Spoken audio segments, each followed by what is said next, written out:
Yes, halo semua. Selamat datang di channel akun pribadi saya. Perkenalkan, nama saya Arjun Sumarlan. Eh, pada kali ini saya ingin membuat sebuah series yang akan eh, ya sedikit sharing lah ya. Sedikit sharing tentang React gitu ya. React basicnya, fundamentalnya gitu ya, dan implementasinya untuk web development itu sendiri. Oke, sebelum kita lanjut untuk mengulik lebih dalam tentang React, sebelumnya saya juga akan memberikan basic-basic tentang JavaScript dan juga HTML yang akan digunakan di React itu sendiri. Jadi nggak semua JavaScript, semua knowledge di dalam JavaScript itu saya tidak akan memberikan semua, tapi saya akan memberikan sedikit saja mengenai JavaScript yang akan digunakan di React gitu ya, dan juga HTML. Oke, sebelumnya sebelum lanjut ya ke materi, saya ingin menjelaskan tentang filosofi belajar untuk web developer ya, atau enggak software engineer gitu ya.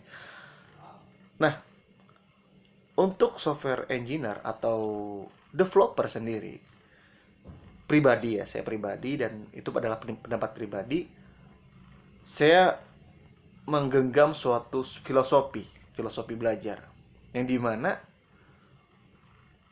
seorang developer itu ya tidak bisa hanya menggantungkan ya, entah itu pekerjaan, entah itu dia freelance dan sebagainya, menggantungkan pekerjaannya sebagai developer pada satu teknologi saja gitu.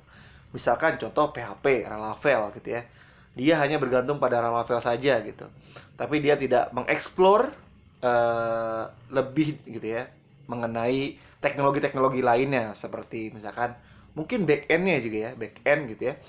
Jadi dia nggak mengeksplor, jadi cuman misalkan Laravel untuk, atau nggak Vue.js gitu ya, Vue.js untuk front end misalkan. Tapi dia nggak mengeksplor lebih dalam tentang back end, mungkin pakai Node.js gitu ya, pakai Express, atau framework yang lain, contoh React.js gitu ya, seperti sekarang ini yang saya akan sharing gitu ya. Nah, sejatinya filosofi belajar untuk developer itu adalah ingin explore lebih dalam.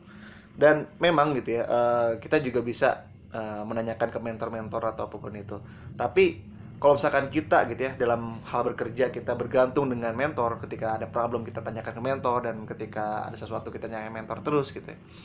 Tapi kita tidak ada sense buat mengeksplor lebih dalam, mengeksplor lebih lanjut teknologi-teknologi yang lain, atau mungkin satu teknologi gitu ya. Misalkan kita React gitu, kita explore lebih dalam sampai ke level advance gitu ya. Nah, dia ya akan stuck gitu ya, karirnya gitu. Kenapa? Karena ya ilmunya gitu-gitu terus gitu ya. Contoh misalkan kalau teman-teman jago di PHP gitu. Nah, di PHP aja tapi nggak mengeksplor lebih dalam, dan suatu saat misalkan gitu ya, lowongan di PHP itu menurun gitu ya, dan bahkan nggak ada misalkan gitu ya, dan React banyak gitu ya lowongannya, teman-teman ya akan susah gitu untuk mendapatkan lowongan kerja gitu, kecuali ya teman-teman ya bikin startup, bikin bisnis gitu ya.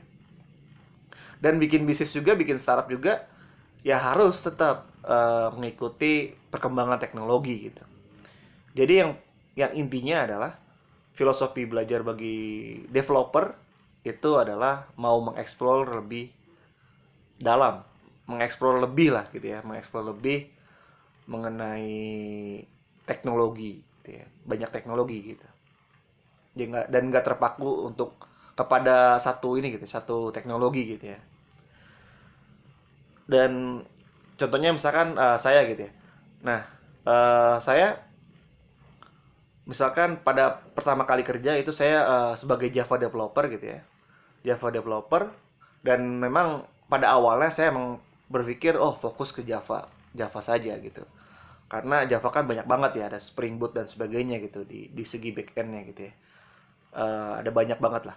Nah, tapi lama-lama tergiur juga gitu. Akhirnya tentang belajar untuk belajar yang lainnya gitu ya. Contoh waktu itu saya tertarik untuk belajar React Native. Kenapa? Karena saya tertarik untuk mengembangkan mobile app. Dan untuk itu saya coba belajar di React Native gitu ya. Kenapa nggak ya native Android aja gitu ya? Karena waktu itu saya mikirnya biar sekalian, karena React Native itu kan bisa build Android dan build iOS juga gitu. Intinya kayak gitu ya. Ini intinya adalah filosofi belajar yang saya anut adalah jiwa gitu ya, semangat, ambisi untuk mengeksplor kayak gitu. Contoh misalkan kadang-kadang kayak gini juga, pada saat kerja gitu ya, kita menemukan suatu error gitu. Nah, karena kita nggak ada ambisi ambisi atau pengalaman untuk mengeksplor lebih pro gitu ya, misalkan googling dan Stack Overflow dan sebagainya. Nah, kalau misalkan nggak ada ambisi itu ya bakal stuck mungkin berhari-hari gitu errornya. Dan ya ujung-ujungnya nanya ke mentor gitu ya. Dan kalau misalkan kita udah terbiasa mengeksplor gitu ya, kita punya banyak source gitu ya untuk menggali knowledge gitu ya, misalkan Medium atau Stack Overflow gitu ya, dan banyak kan ya maksudnya. Mungkin juga bisa dilihat di GitHub, library yang kita coba cari errornya di mana, kita lihat isu-isunya gitu ya, kita lihat dan sebagainya. Itu juga berasal ya dari ini gitu, kita kemauan besar kita untuk mengeksplor gitu ya. Oke, itu saja teman-teman. Terima kasih. Ini adalah video pertama saya, jadi ya tolong komen dan jangan lupa di subscribe juga. Oke, bye.